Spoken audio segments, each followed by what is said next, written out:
Maddie, and welcome back to another Let's Talk Home edition. I'm here with Steve Miles, who's going to be talking about money management. So Steve, would you like to introduce yourself? Hi Maddie, yes, I'm Steve Miles. I'm the CEO of a charity called Emerging Leaders, which works not just in the UK, but in around 16 countries around the world, helping people in poverty work out how they can get themselves out of poverty. So when it comes to looking after your money, budgets and finances, the adult stuff, is that just for professionals? No, it's not just professionals, and I want to say it's not just adult stuff as well, because I think one of the sad things for me is that we leave school without ever having been taught how to look after the money that we're going to earn when we get out into the big wide world. And so no, it's not just adult stuff, and it's not just for the professionals. It's something that all of us should be able to do or are able to do when we're given the tools in order to be able to do it. And if we don't, then that's where we can find ourselves getting into trouble. Because if we don't lead our money, then our money is going to ultimately end up leading us. And that's how a lot of us end up getting into trouble with our finances. Where do we start with that? Where do we take back the control? I think there's some really simple steps and some simple things that we can do. And I think the first and the most important of those is to try and understand what is it that causes me or drives me to spend money that I don't have on things that I don't need. We've all been there.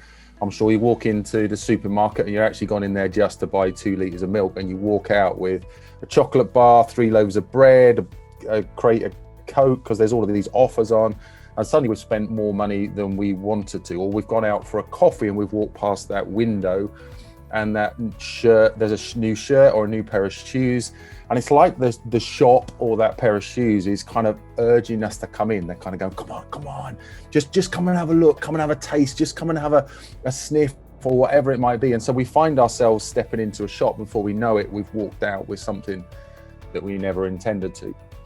And I think now, in the midst of lockdown 3, it's another challenge for us as well, because we're browsing through the internet, we're getting bombarded with messages every day, and we find ourselves clicking and spending on things that we don't really need.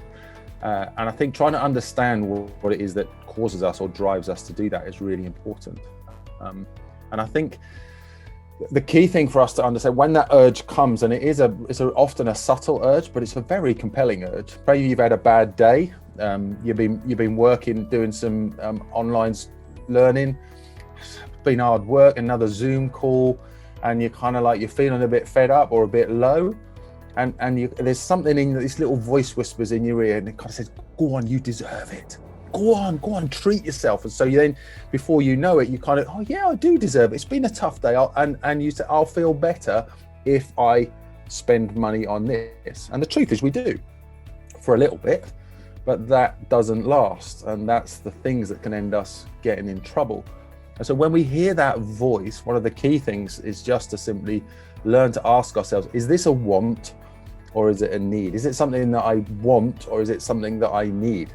And is it essential really to what I'm trying to achieve and what I want to do in my life right now? And it's what drives us is that sense of self-worth. That if our self-worth is not met in the right way, it demands and insists that it's met in another way. And often that's through the things that we spend our money on, the things that we buy that try and help us to feel better.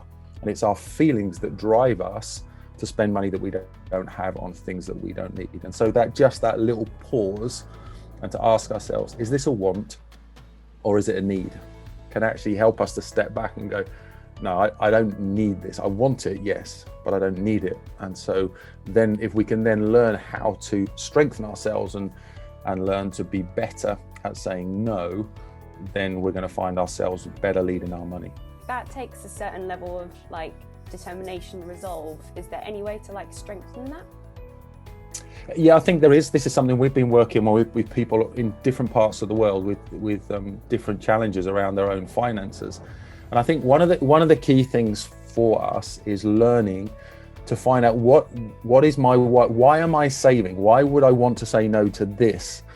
And the key thing is learning, I'm saying no to this so that I can say yes to this. So all of us have dreams, we have aspirations, whether they're short-term, medium-term or long-term, things that we would love to be able to save for, spend our money on. but it's often the compulsive buying that stops us or pauses us or slows us down from being able to achieve what we really want to get. And so getting clear for us in terms of what my bigger yes is. So I think it's really hard to say no to something when we don't have a bigger yes. In other words, that's the thing that I really want to spend my money and that I really want to save my money for. And look, we can do that in really simple way. You can draw a picture of it, stick it in a place where you're going to see it. Every time you're going to step out of the door, put a little picture of it in your wallet or on your phone, so that every time you open it up, you're going to see it. Cut a picture out of a magazine or drop a picture from Pinterest onto your phone, and so that every time you're going to spend money, that's the thing that you're going to see and remind you. Now, if I say yes to this, I'm actually saying no to this, and that's my bigger yes. And my bigger yes is what gives me the strength and the determination to be able to say no to buying that chai latte, or to be able to spend the money on that meal out, or on that item on Amazon that's compelling me to buy it. Because by saying no to this, I'm then able much quicker and easier to be able to say yes to this. Finding a bigger yes is great, but how do you practically start doing that? There are some simple tools that can help us, and I think being able to budget to be able to stay on track is really helpful. And we hear the word budget, and it's like, well, that sounds like a really adult thing. You know, that's the kind of thing that we do when we get old, really old, like our parents old. And look, it works for adults, and a lot of adults don't really know how to budget well and effectively, but it works just as well for young people, I think. And there's a really practical and a simple exercise that we can do in order to be able to learn to look after and take control of our finances. And all that you don't need any special tools. You just need some bits of paper, scrap bits of paper. And if you, Maddie, you can do this today. Look, if you go after we finish this conversation, you get some scraps of paper, and then on one side of the piece of paper, you write down everything that you spend money on in a week or in a month. Okay, so whether that's getting your hair done or your makeup, it's the food that you buy, it's the coffee that you buy, it's the music that you download, or everything that you spend money on, your airtime, on your phone, all those kind of things. On one side of the piece of paper, write down what you spend your money on, and then on the other side of the piece of paper, write down how much money you spend on it every single month. That's the first step. Okay, so you end up with a pile of paper with everything that you spend your money on. Then when you've done that, you then take the bits of paper and then you separate them into 3 piles. Number 1, what's essential? In other words, what is it that I must spend my money on in order to be able to live and survive? And I think one of the good things that's come out of lockdown is that we've learned that actually some of the things that we thought were essential, all right, now that we can't buy them anymore, we've realized that actually we can live without them. So what's essential? Secondly, all right, where can we cut out? If we want to save and we want to get towards saving for our bigger yes, what could we cut out spending money on? Even if that's for a short period of time, what could we stop spending money on? And again, we've learned some things through lockdown that actually I don't have to spend my money on. I've just got in the habit of spending my money on it. And then thirdly, all right, where could we cut back? So we might not stop spending money on it. We're actually going to make a decision to not spend as much money on it in the space of a week or a month. So we're going to reduce. So what's essential? What am I going to keep? What can I cut out? What am I going to stop? And then thirdly, where can I cut back? In other words, where am I going to reduce my spending? And then when we've done that, we've got 3 different piles. Then we simply put them into 2 different pots. Pot number 1 is what we're going to spend. Everything in our essential pile goes into our spend pot. Everything in our cut out pile is now going to go into our save pot. And then these are the slightly more tricky bit, is where we're going to cut back. So let's say, for example, this is the coffees that I used to buy every single week or every month. And I used to buy 6 coffees a month. Now I've decided I'm going to cut back. So what I'm going to do is instead of buying 6, I'm going to buy 3. So these are the 3 that I'm still going to drink. So I'm going to put those into my spend pot. These are the 3 that I'm now not going to drink, so that I can put that money towards my bigger yes. And then I'm going to put that into my save pot. And then you can collect all of the bits of paper in your save pot, And then you just add them all up, and that will tell you how much money actually you're able to save in the space of a month.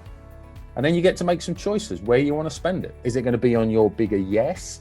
Is it going to be on saving for an even bigger yes, a holiday, a long-term dream? Maybe it could be even that actually, we're going to use it to help pay off some debt. But we then get to make some choices about the money that we have and that we've saved that's going to help us to be able to use our money in the right way. And if we take these simple steps, we get clear about our bigger yes, we work out where our money's going, and we can learn to make some choices, then we can start leading our money instead of our money leading us. Brilliant. Thank you for sharing that, Steve. I think that's going to help a lot of people, especially over lockdown. If people are having some money issues or don't know where to start with budgeting, I think that's really going to help some people. And just last question. We're asking everyone this. What's one habit or hobby that you picked up during lockdown? So it's a habit or a hobby rather that I've picked back up, and that's it's going to sound very, very lame, but it's baking. For a long time I've enjoyed cooking meals and stuff like that, but I've never really got into baking. And lockdown one, I kind of got back into it. Scones, flapjack is my favourite. The more treacle the better, but that's my thing. It wasn't good, so I've also got back into running again in order to run off the extra weight that I put on with all of my baking, but that's my thing. Brilliant, thank you very much, and thank you for taking the time to talk to me today. Pleasure.